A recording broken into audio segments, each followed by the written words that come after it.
Não sei se você estava aqui hoje pela manhã. Pastor André trouxe, ele está nessa série, Jesus Disse Não. E esse foi o 5º episódio. E ele trouxe uma palavra sobre a gente não julgar. Eu vou falar para você, né? Mas eu acabei excluindo um slidezinho que estava ali. Deixa eu ver se eu consigo voltar aqui. Consigo. Ele trouxe esse tema aí, para a gente não julgar. E eu botei grandão assim. E aí, faço o quê? Que a gente gosta de julgar os outros. A gente gosta de dar um pitaco. A gente gosta de dar uma sugestão. A gente gosta de dar nossa opinião. Na vida dos outros, principalmente. E acontece com todos nós. Eu falei que eu ia continuar. Talvez a primeira vez que eu faço isso é continuar uma palavra. Eu falei com ele enquanto ele estava... Eu estava com uma inspiração no meu coração. E enquanto ele estava pregando de manhã, eu fui fazendo algumas anotações. Eu falei com ele, cara, eu vou continuar aquilo que você falou de manhã. E de uma forma diferente, a gente vai caminhar para outro lugar. Mas eu quero revisitar um pouquinho daquilo que foi tratado. O texto básico que o pastor André usou essa manhã foi Mateus 7. E esse texto você conhece bastante. Não julguem, e assim vocês não serão julgados. Esse argumento já seria suficiente, eu acredito, para a gente não julgar, para a gente pensar antes da gente julgar. E o texto continua, porque como vocês julgarem os outros, vocês também serão julgados, e a medida que vocês usarem também será usada para medir vocês. Julguem os outros julguem os outros como você gostaria que os outros julgassem você. Ele tratou esse assunto e falou do orgulho que tem dentro da gente. E outro dia, acho que foi ontem, a gente teve o Avance Regional lá em Maricá. Eu não me lembro exatamente, mas acho que foi com o Marcelo D'André que eu falei sobre isso. A gente estava conversando um pouco sobre circunstâncias da vida. E muito facilmente, tem uma opinião, muito facilmente a gente julga a vida de alguém, de um amigo, de um membro da igreja, do pastor, do presidente da república, ou de várias pessoas, e a gente faz isso baseado no conhecimento que a gente tem. A gente faz isso baseado nas informações, na criação, nos recursos que a gente teve acesso, no conhecimento que há dentro da gente. A gente toma essa postura, eu faria assim. Eu não concordo, ou eu concordo. A gente tem algumas opiniões a respeito disso. E por que a gente faz isso?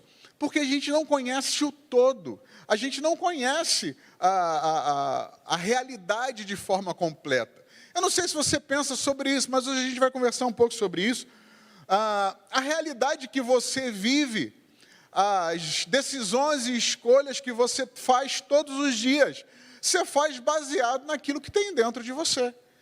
Você toma decisões baseado naquilo que você acha certo ou errado, coerente ou incoerente, diante daquilo que você tem como confrontar dentro da gente. E ele continua, o pastor André trouxe essa reflexão para nós, como você quer ser julgado. E ele disse, olha, de preferência eu não quero ser julgado.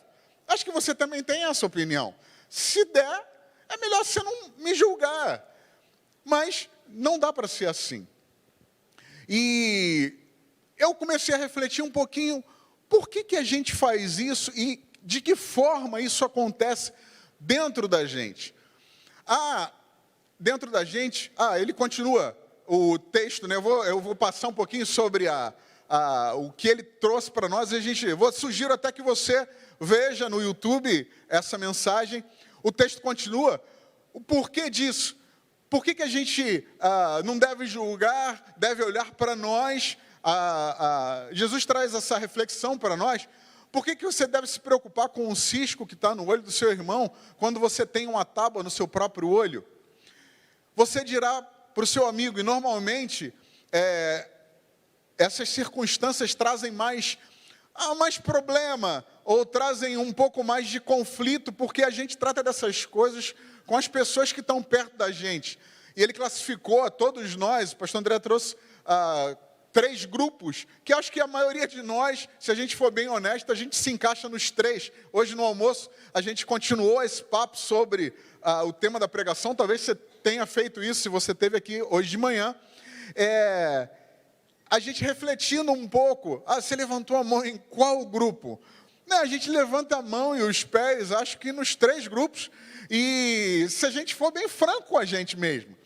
E ele trouxe, Jesus dá essa dica para nós, você dirá para o seu amigo, olha, deixe-me ajudar você a tirar esse cisco do seu olho, quando você mesmo nem pode enxergar, por causa da tábua que há no seu próprio olho. Jesus está falando assim, cara, como é que você vai ajudar alguém a enxergar alguma coisa pequena que tem na vida dele, algo que tem de errado, e a gente sempre enxerga isso com muita facilidade na vida do outro. Poxa, eu faria assim. Ele tomou essa atitude, eu faria diferente. Poxa, eu não concordo, ele me magoou, ele fez errado. Ele agiu de forma diferente. Eu não concordo com a forma como você fala. A gente tem muito isso na ponta da língua. É fácil a gente enxergar esse defeito na vida do outro. Mas esse defeito é baseado no quê? Ele é baseado na sua perspectiva, na sua visão a respeito daquela circunstância. E nunca na visão do outro. Possivelmente, ele tem razões e outros argumentos que você desconhece, por isso que ele tomou aquela decisão. Muitas das vezes, aquela pessoa está errado mesmo. E esses grupos, daqui a pouquinho eu vou trazer para você, está logo a seguir aqui, eu não vou demorar nessa revisita lá, a mensagem de hoje de manhã. Mas Jesus dá essa dica para nós. Como é que você pode ajudar alguém se você mesmo está com uma trave gigante no seu olho? Você não está enxergando propriamente. E esse enxergar, eu queria abrir esse parêntese e essa reflexão aqui com você hoje, por que a gente não enxerga propriamente? Porque a gente tem falhas em nós e a gente não tem o conhecimento de toda a circunstância. Se alguém está passando alguma situação complicada, ou até mesmo que você discorde, será que a verdade é essa que está dentro de você a respeito dessa circunstância? Possivelmente, a probabilidade é gigante de que você não tenha todas as informações, você não consegue ver o cenário completo, diferente daquela pessoa que está completamente envolvida naquilo. Então, antes da gente se pronunciar, antes de você dar seu pitaco, sua opinião, era bom que a gente soubesse um pouquinho mais, era bom que a gente se aproximasse um pouco mais. E Jesus está dando essa dica para nós. Hipócrita, você que faz isso. E eu também. Porque a gente quer botar o nosso dedo, a gente quer dar a nossa opinião, a gente quer, de alguma forma, o pastor André trouxe até essa percepção, quando a gente dá uma cutucada na vida do outro que não está indo bem, e a gente chega, entre aspas, com uma solução ou com uma opinião diferente, rola dentro da gente uma circunstância de que a gente está melhor, em algum nível a gente se sente bem, de acusar o outro que ele está errado. Olha o cisco que está no seu olho, e a gente não se apercebe disso. E ele distribuiu a gente nesses 3 grupos, e se você não estava aqui hoje de manhã, sugiro que você olhe com cuidado. A gente certamente está envolvido nesses 3 grupos aí. Eu acho muito improvável que a gente consiga sair de um deles, ou não está envolvido em nenhum. Você avalia as pessoas e as reprova, é quando você simplesmente julga. Olha, eu não concordo, você, para ser meu amigo, você não passou no crivo, você não pode andar junto de mim. E a gente tem essas opiniões. O segundo grupo você avalia as pessoas e diz, olha, poxa, eu acho que ele vai cair num buraco. Eu acho que aquele relacionamento não vai ser legal. Quando a gente está no ambiente da igreja, a gente vive esse conflito. Lá fora também, em qualquer circunstância. Às vezes tem um amigo seu do trabalho, uma colega de escola, não sei. Você percebe que ela está se envolvendo, ou num relacionamento amoroso, ou está se envolvendo, tendo amizades que não são legais. E a gente fica naquela, falo ou não falo? Eu dou um toque ou deixo para lá? E muitas das vezes a gente se apodera aí, a gente pula nesse grupo 2. A gente Percebe? A gente até ama essa pessoa, a gente gosta, mas a gente entra no conflito. Poxa, eu não quero me envolver.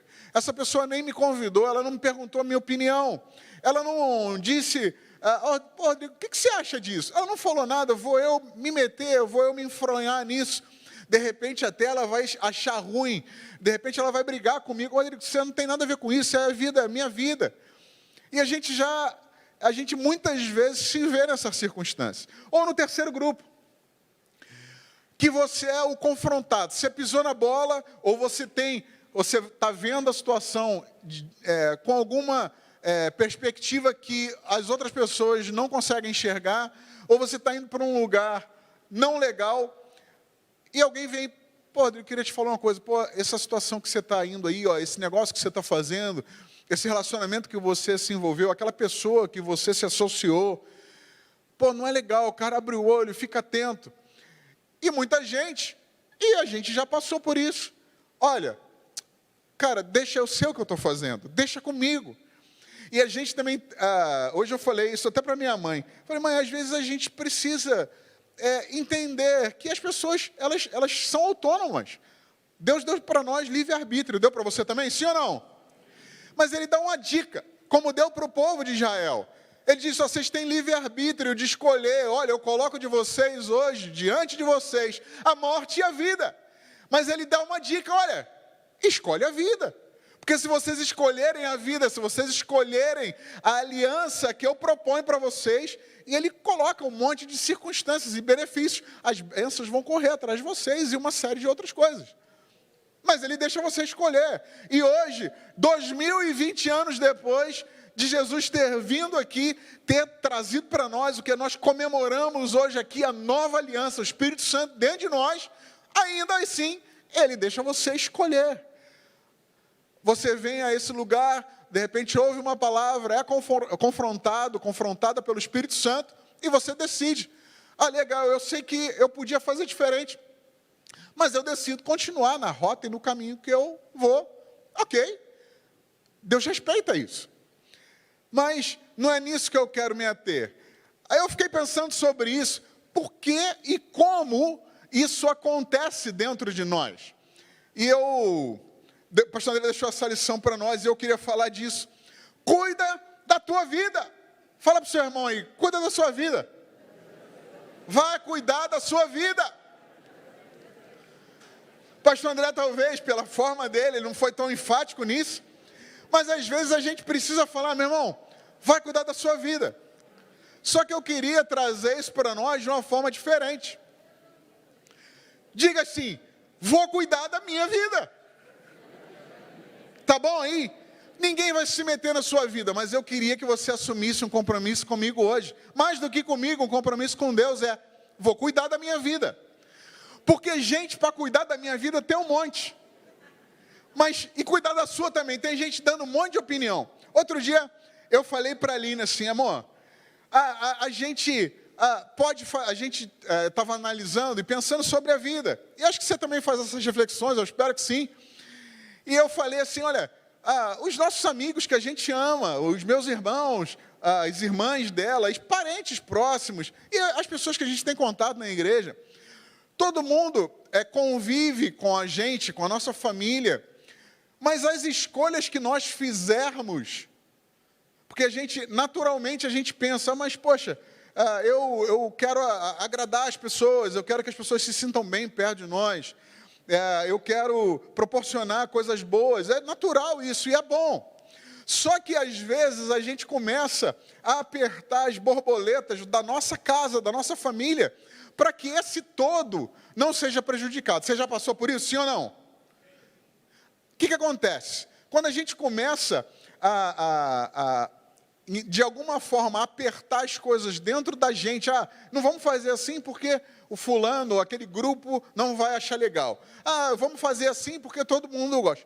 A gente está abrindo mão da nossa casa, da nossa família, do poder e direito que a gente tem dentro da nossa casa, por causa das outras pessoas. E isso não é bom.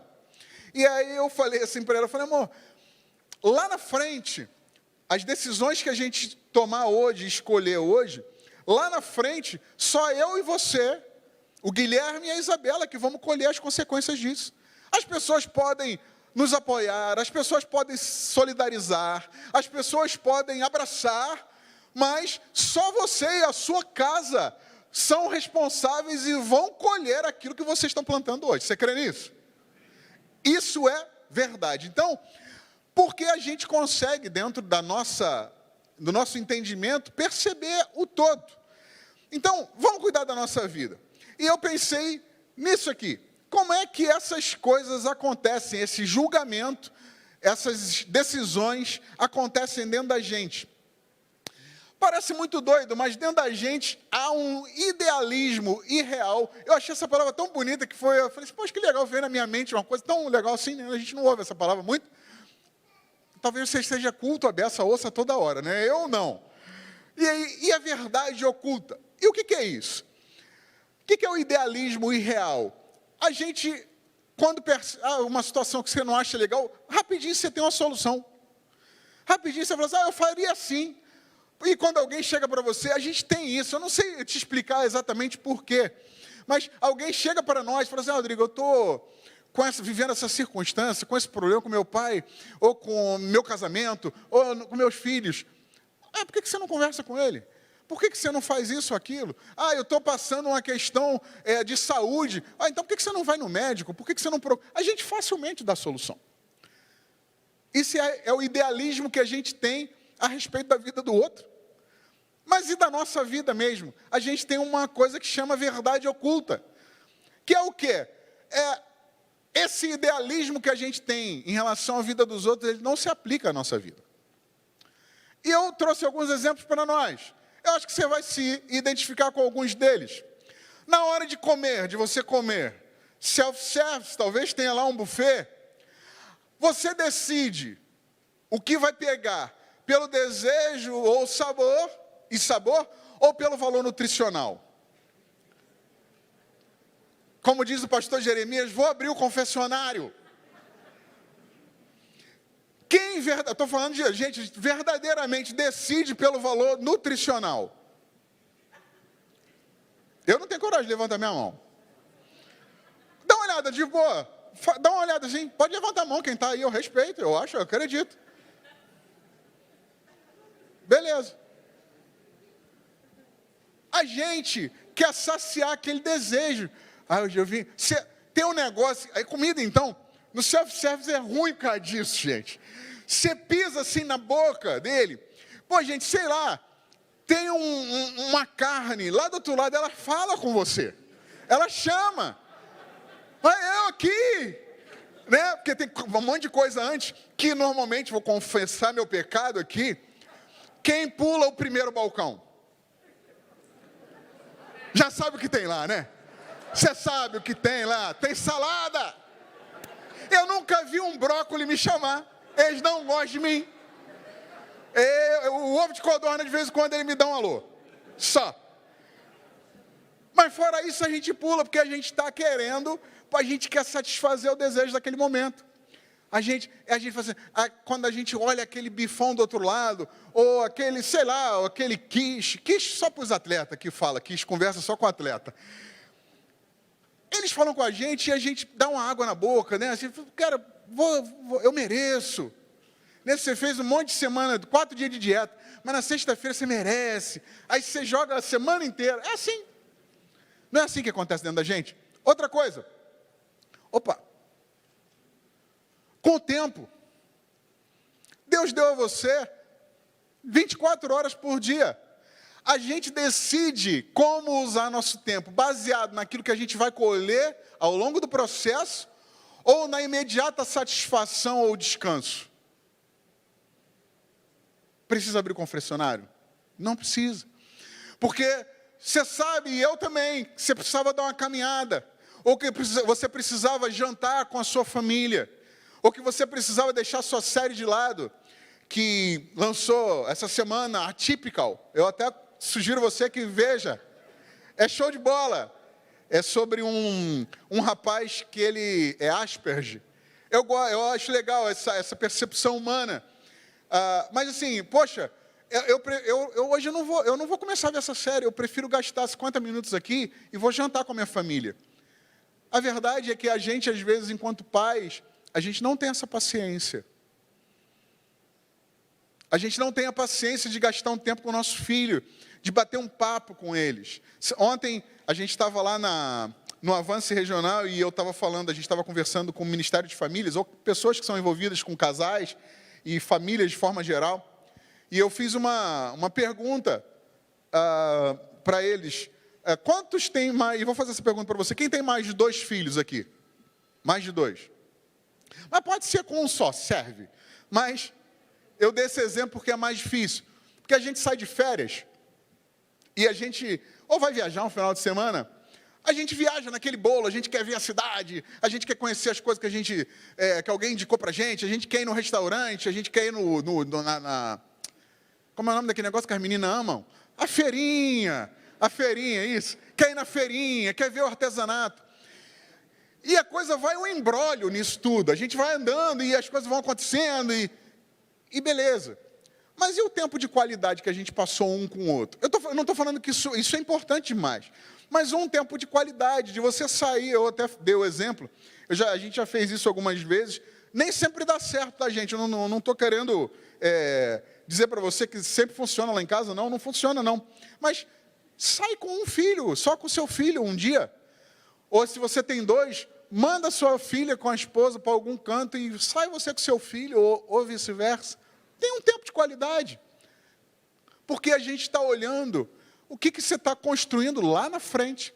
Mas não, você está cansado hoje, porque o trabalho foi estafante. Você chegou em casa, o dia foi pesado. Então você quer descansar e de preferência não ver ninguém, quer comer qualquer coisa e ficar lá na frente da televisão sozinho. Às vezes nem vendo nada. Já acontece com você? Liga lá e não vê nada? Acontece comigo também. Mas a gente quer viver isso. Outra coisa aqui. Eu botei exercício. Pessoal aí, já falei, né? A gente decide,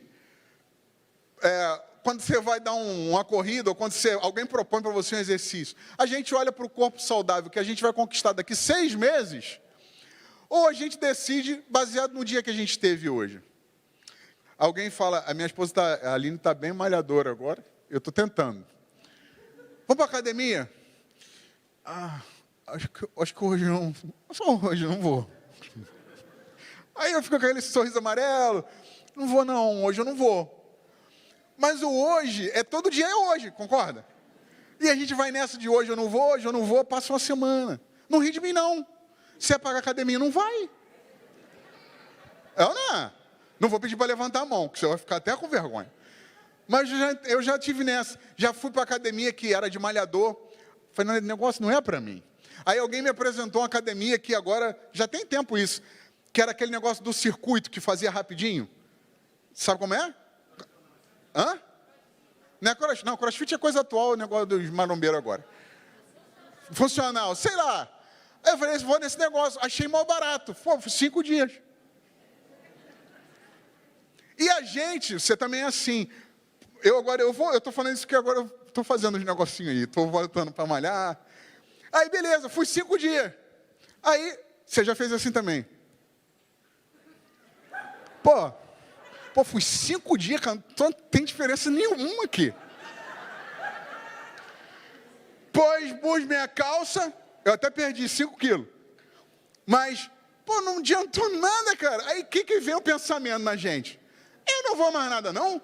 Fui 5 dias à academia. E não estou igual o Marcão. Poxa, a gente fica decepcionado. A gente quer agora resolver a questão. A gente queria. Eu vou fazer low carb. 5 dias, perdi 10 quilos. Que é essa? Não tem. Tem um processo. Demora 6 meses para ficar fortinho. Precisa comer batata doce. E salada. E ovo. Não vou dar nutrição aqui, não. Seguindo. Dinheiro. Como é que a gente se comporta com dinheiro? A gente gasta hoje pensando no patrimônio que a gente está construindo ao longo da vida? Ou a gente está pensando só na festa que você tem que ir com a roupa nova sábado que vem? Percebe? Isso está dentro da gente. E é assim que a gente também julga o outro. É assim que a gente também funciona a respeito, quando a gente pensa no outro. A gente tem logo uma solução, é o idealismo. E ia ser ideal se o pastor fizesse aquilo, se o bispo... É difícil para eu chamar o pastor André de bispo, né? Até vai demorar. Mas, eu queria que o bispo fizesse aquilo outro. Eu acho que a igreja deveria agir assim, deveria dar prioridade para isso ou para aquilo. Eu acho que é um desperdício fazer isso ou aquilo. Eu acho que o outro, comprou aquele carro. Para quê? Desnecessário. Para o outro a gente tem esse ideal, a vida ideal do outro. Mas a vida ideal nossa, quando é verdade oculta, porque você sabe, e eu também, aquilo que a gente deveria fazer. Mas a gente quer resolver o problema de hoje. E aí essa verdade, ela acaba não sendo prática na nossa vida. Outra coisa, estudar. Você que é jovem aqui, a gente se empenha hoje, visando uma carreira que a gente vai construir nos próximos 10 ou 15 anos, ou na perda de tempo com os amigos, ou na perda da programação da igreja, ou seja lá do que for, do futebol que você não vai. A gente quer sanar o problema hoje. Perdão. A gente quer resolver essa questão hoje. Vou fazer um curso, mas o curso é sábado de manhã. E é assim, gente, é um negócio que acontece, eu não sei explicar. Você matricula no curso de inglês sábado de manhã. Beleza. A igreja, ninguém fazia nada sábado de manhã, mas naquele sábado, que é a primeira aula sua, resolve todo mundo ir para a praia. Eu não sei, vai todo mundo para o parque. Acontecem essas coisas. E um negócio que é assim, é um negócio do inferno, eu acho, não sei. Porque você não vai naquele negócio, aí você firma naquele, não, eu não vou não, filho, matriculei, eu vou no curso.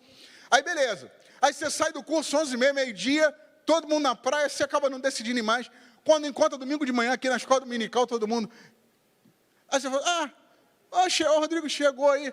Pô, pena que você não foi ontem, cara. Cara, a praia, foi demais. Aconteceu tudo. Os caras ganharam o lanche, estava maior sol, alguém pegou eles de carona depois, não precisaram vir de ônibus, um monte de coisa aconteceu de boa. E você não foi nessa. Acontece isso. Quem já faltou um culto aqui? Não é pecado não, gente, não tem problema não. Pode levantar a mão, de boa. Mas quando você vê no YouTube, ou então, na minha época de jovem, não tinha esse negócio de YouTube. Mas alguém fala assim para mim, Catão, foi, mó derramado o Espírito. O pessoal caindo no poder, orando, cura, palavra, bênção, louvor demais. Você não foi. É nesse dia que acontece. Naturalmente, os desejos vêm em primeiro lugar. Isso é a forma como o seu cérebro funciona. E é isso que eu quero conversar com você hoje. Porque essa semana eu ouvi uma coisa que mexeu comigo. Porque a nossa vida não é sustentada pelos desejos que a gente tem. A nossa vida não vai dar certo porque a gente tem um desejo que dê certo. Porque Deus tem, olha que incrível, Deus tem o desejo que a sua vida dê certo. Você crê nisso? Mas a sua vida não vai dar certo por causa disso. A sua vida vai dar certo não por causa dos desejos, mas quando a gente baseia a nossa vida na verdade, que é a palavra de Deus. A nossa vida só vai funcionar aí. Eu vou ler um texto para você e quero que você caminhe comigo agora nesse processo. Agora acho que você entendeu como a gente funciona. Mas olha como Deus funciona. Salmo 139, versículos 15 e 16, diz assim: como um livro aberto, tu me viste crescer, desde a concepção até o nascimento. Todos os estágios da minha vida foram exibidos diante de ti. Os dias da minha vida, todos, diga comigo, todos eles, hoje, preparados, antes mesmo de eu ter vivido o primeiro deles. Você crê nisso? Crê nisso de verdade? Eu fiquei pensando um pouco sobre isso. Como assim? por que a gente se perde tanto nessa história ou nessa jornada da vida? E eu lembrei de uma coisa que, se você é meu contemporâneo, você vai talvez entender um pouquinho disso. Porque eu creio que Deus conhece você, desde a sua concepção, e preparou todos os seus dias. E por que a gente não vive plenamente esses dias? E aí, eu tenho um videozinho aqui que eu vou deixar ele sem som, mas eu quero que você veja, porque você já lidou com isso em alguma hora, alguma parte da sua vida. Deixa eu ver se ele vai passar direto aqui, eu tenho que clicar. Ó. Quem já fez isso aí? Sabe o que está acontecendo ali? Só que dá para você ver bem. Quem já usou transferência do papel vegetal? Quem já fez isso aí? Olha aí, o pessoal da antiga... Mas a gente usava aquele papel quadriculadinho para fazer essas coisas, os desenhos, ampliações. Você já fez isso aí? Ela desenhava no papel vegetal, depois vai fazer o quê? O rapaz não fez ali ainda, vai fazer o quê?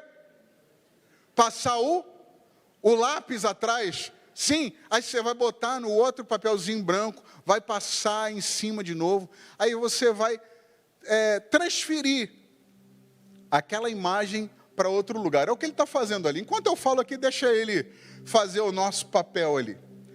Por que eu estou trazendo isso para nós? Isso eu queria fazer você refletir hoje. Quando a Bíblia declara, e você disse comigo aqui que você acredita que Deus preparou cada um dos seus dias. Eu acredito plenamente nisso. Por que a gente não vive isso?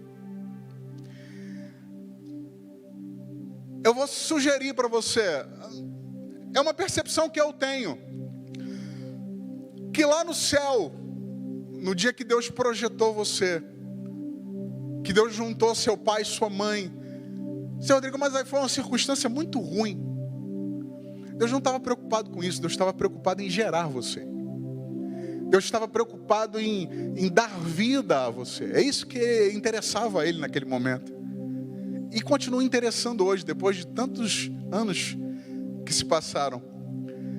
Mas eu acredito assim que no céu, esse desenho da sua vida foi gerado. E o Espírito Santo faz algo em nós. Ele pega esse papelzinho vegetal com a história da sua vida, com todos os seus dias preparados.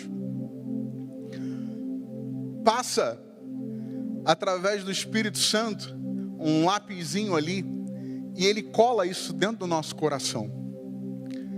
Você não vai conseguir ver mais, mas é aquela imagem ainda uma sombra. Depois daquele desenho copiado e o lápis passado atrás, depois que você faz ali aquele contorno por cima, quando você tira, do outro lado há somente uma sombra. E eu queria sugerir que você pensasse assim: Deus tem esse plano, esse desenho a respeito da sua história, desde antes de você nascer até o dia que você vai morrer. E Ele desenhou uma história maravilhosa para eu e você vivermos. E Ele faz o seguinte, através do Espírito Santo, que isso não é para todas as pessoas, é para os filhos, é para quem tem o Espírito Santo da gente, é para todas as pessoas, sim, que creem e aceitam Ele como seu único e suficiente Salvador. O Espírito Santo, então, cola isso dentro da gente, na nossa mente e coração, e passa o lápis por cima, e agora ficou uma sombra. E o próximo passo qual seria? Agora eu tenho que reforçar aquele desenho. Não é assim que funciona? O pessoal que faz tatuagem, é assim que funciona também. Põe lá agora você vai se denunciar mesmo. Você lembra do mimeógrafo? Você riu, olha aí, você lembra? Aquele cheiro de álcool. Ia fazer a prova, ficava... Tinha uns viciados que cheiravam a prova. Cheirinho bom. Fazia a prova com os olhos tudo vermelho. Mas percebe, a sua história plena, cara, criada por Deus, agora colocada no seu coração. Só que agora, é nesse momento, que Ele me chama e chama você: Rodrigo, vem cá. Está aqui agora o lápis, cara. O lápis é a história da vida. Se você quiser cumprir o meu plano, cobre a sombra. Segue as linhas. Faz esse desenho se tornar real na história da vida. Mas toma o lápis. E você, como eu, a gente já pegou esse lápis fazendo isso mesmo. E a gente errou, rabiscou para o lado errado. A gente, até naquele negócio de juntar os pontinhos, a gente errava, gente. E a gente faz o quê? A gente vai, traça uma linha errada. Mas o plano original continua lá. O desenho original que Deus projetou para a sua história. Se você está hoje aqui, e graças a Deus você está vivo e respirando.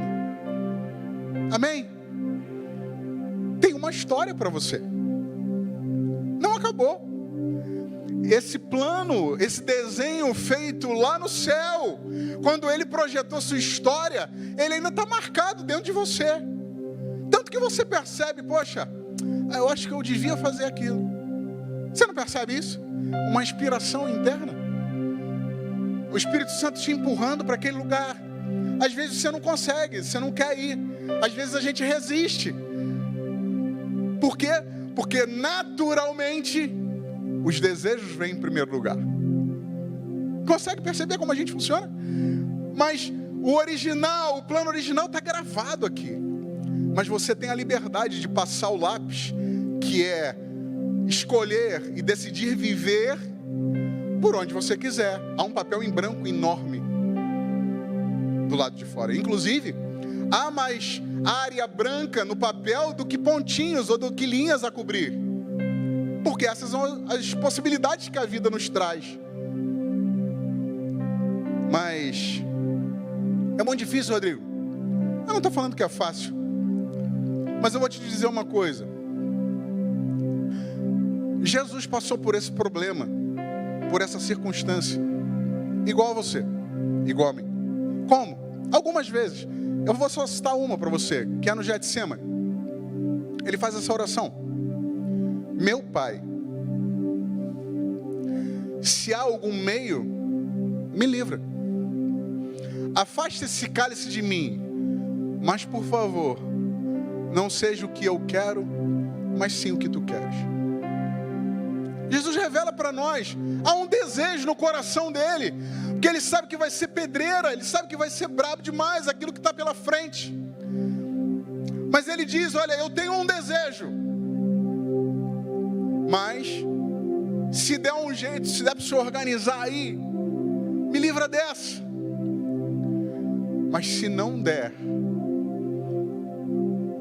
faça a tua vontade. Jesus está olhando lá para frente.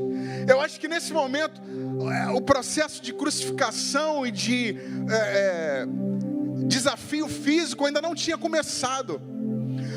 Mas a Bíblia declara que nesse lugar o processo espiritual de sofrimento e de angústia estava no seu ápice. A Bíblia declara que no Getsêmani Jesus suou sangue. Tamanho angústia. Igual você passa quando você está angustiado lá no seu quarto, que só você chora. Só Ele sabe. Ele sabe. Às vezes seu esposo, sua esposa nem sabe, seus filhos. Só você. Mas Ele passou isso também, nesse mesmo momento. Chorando. Olha, não vou aguentar. Se der, me livra. Mas esse é o meu desejo, me livrar. Mas se não der, que faça a sua vontade. É outro episódio que acontece isso. É quando Jesus está de boas, lá com os discípulos. Logo depois de ter ceado, eles estão todo mundo de boa. E importa que eu vá para Jerusalém. Que lá eu vou ser açoitado. Lá eu vou ser maltratado. Lá eu vou ser crucificado. O que Pedro fala? Pô, Jesus, peraí, nada disso vai acontecer, você não vai nessa, não entra nessa. E Jesus fala o que para ele? Olha, arreda Satanás. Por quê? Porque ele está olhando. A gente tem que entender, Jesus não estava afinzão, gente, de sofrer na cruz. Ele não estava, eu vou nessa porque eu sou Deus, eu sou bom demais. Ele sabia que ia doer demais. Talvez muito mais espiritualmente do que fisicamente. Mas ele estava olhando um alvo. Ele estava olhando você. 2020 anos depois, sentado nessa cadeira. Salvo. É isso, salvo. E é isso que importa. Então, o desejo imediato, eu vou passar, eu vou segurar a onda. E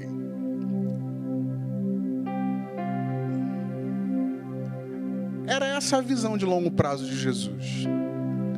Jesus não estava, ele estava vendo o desafio imediato, mas ele estava olhando lá na frente. Ah, Rodrigo, mas e o que isso tem a ver com a gente não julgar? Não julgar, porque não julgar os outros e julgar a nós, porque alguém que está do seu lado, alguém da sua família, seus pais, não tiveram talvez essa percepção que você tem hoje. Poxa, não há um plano para mim, eu vou seguir essa linhazinha. Ou até mesmo eu e você que temos essa percepção e ainda assim riscamos o lápis para o lado errado.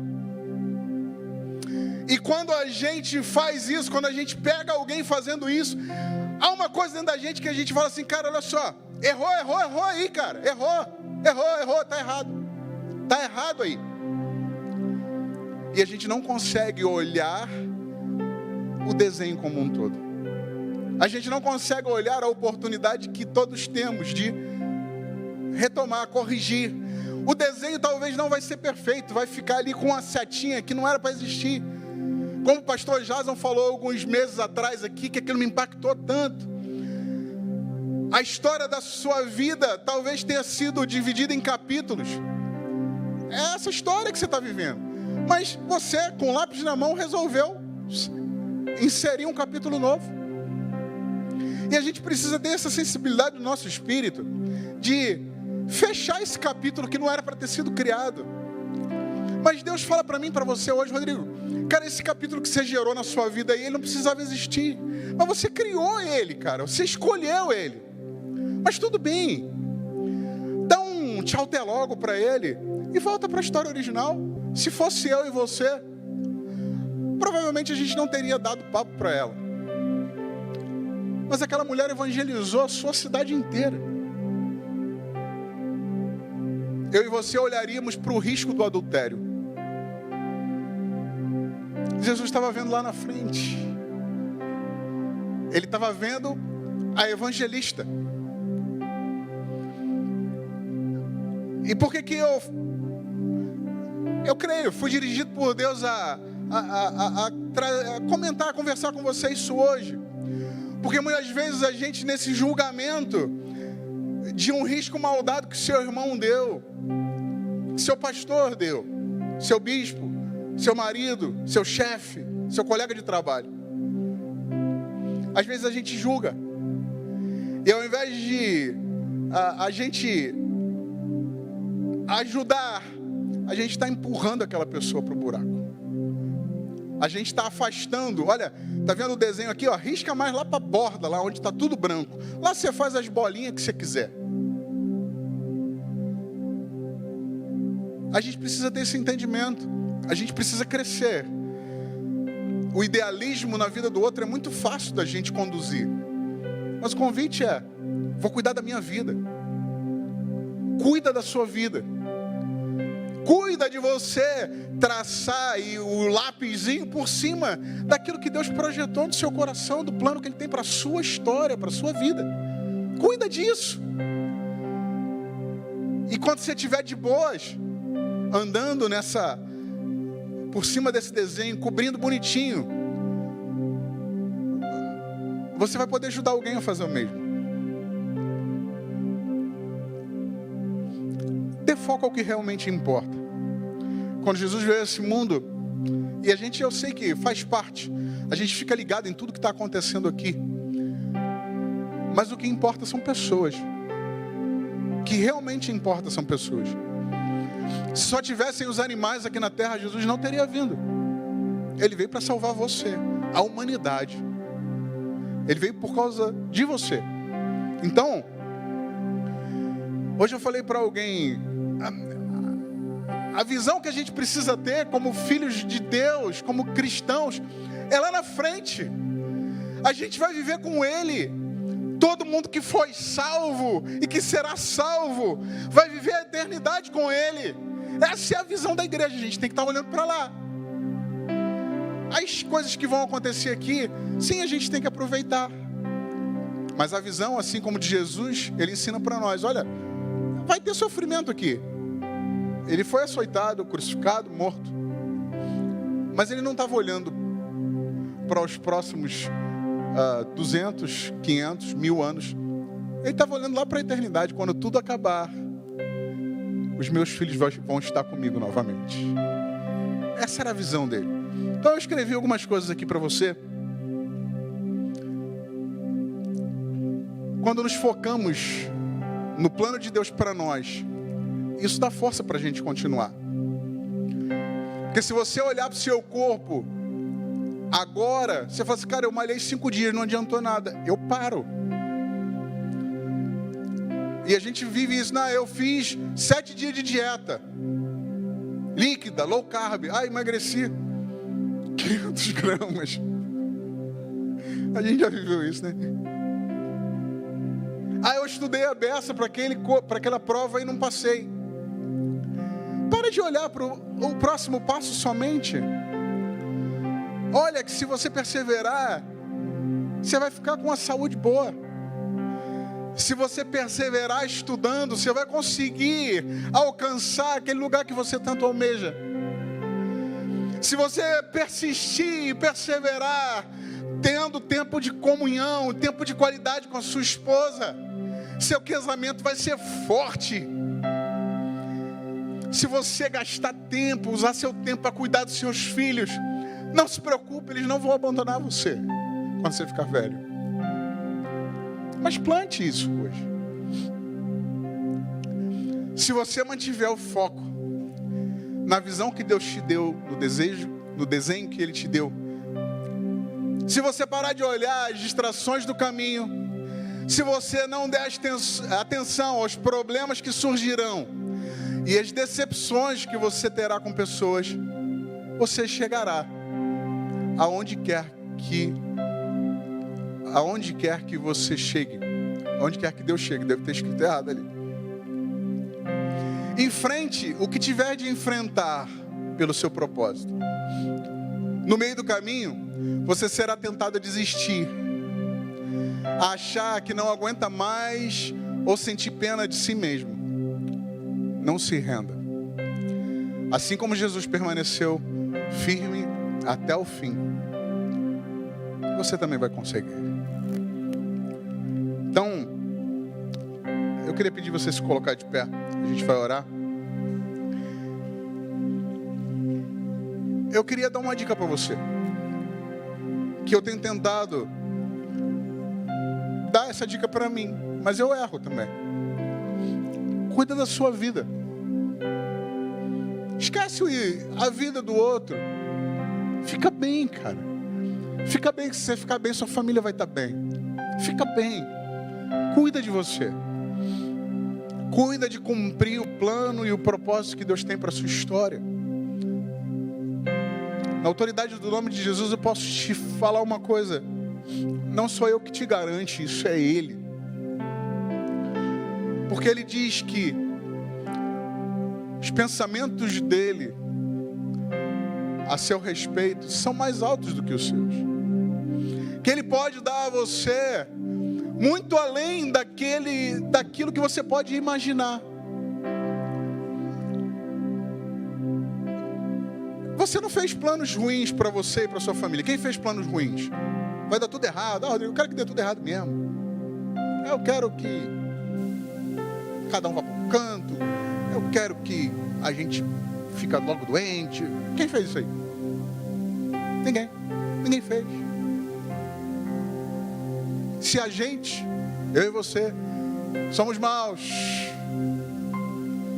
a gente sabe fazer coisas boas, a gente sabe cuidar bem dos nossos filhos. Quanto mais Deus pode fazer ou pode planejar para você. Enquanto a gente estava cantando, eu anotei duas coisas aqui. A primeira delas eu já falei para você. A gente tem desejos bons, mas eles não vão se tornar realidade simplesmente porque você deseja algo. Não vão mesmo. Você precisa abraçar a verdade da palavra de Deus. E muitas das vezes, quando a gente vê na nossa vida, e eu vou falar para você que se culpa, você que chegou aqui essa noite culpado, sei lá o que você fez. Você chega essa aqui com peso de culpa, você errou feio, rabiscou fora do quadrado, fora do desenho. Primeira notícia é que você sabe também, não tem como apagar. Não tem como apagar o risco. Mas tem como voltar para o desenho original. Ele já te perdoou. Então, por favor, se perdoe. Se perdoe.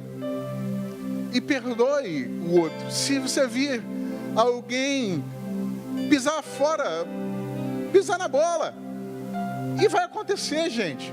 O que acontece com você? Tenha esse entendimento, não olhe o rabisco, não olhe o risco. Faça como Jesus, olhe o desenho inteiro. Olhe aquilo que essa pessoa pode se tornar. Olhe a bênção que essa pessoa pode ser. Se você, eu acho que a gente é assim, a gente se considera em algum nível uma bênção. É só uma bênção diante da mão de Deus. Tem várias histórias aqui, que se alguém voltasse lá no seu passado, talvez a maioria das pessoas nem conheça. Quem poderia acreditar que você vive o que vive hoje? Quem poderia acreditar o filho que você se tornou? Quem poderia acreditar o casamento que você tem hoje, diante daquilo que você viveu? Eu sei quem ele acreditou. Você percebe isso? Deus acreditou em você desde o início. Então não perca o foco, não perca a esperança. Fique firme. Eu vou terminar, a gente vai cantar essa canção. Que eu anotei só uma frase, eu sou ruim da letra, oh, caramba, gente. Mas diz assim, a canção que você cantou aqui, e a gente canta sem saber às vezes, canta sem se ligar no que está cantando. Quando o autor diz, quando eu vejo cinzas, Deus vê um exército. Quando você vê cinza, talvez na sua vida, Deus está vendo lá na frente um exército. Quando você vê a sua vida meia boca ou destruída hoje, lá na frente Deus está vendo uma família show de bola, filhos abençoados, uma história de uma geração que foi transformada, porque você resolveu escrever em cima daquele desenho que Ele colocou dentro de você. Só por causa disso, porque Ele ama você. Então, meu convite hoje é, olha para dentro de você. E a gente pode cantar essa canção? Então vamos começando aqui. Olha para dentro de você e você vai ver rabiscos fora do lugar. E eu não estou falando aqui, beleza. No problem, in English. Não tem problema. Só volte. Volte para o caminho original se você saiu dele.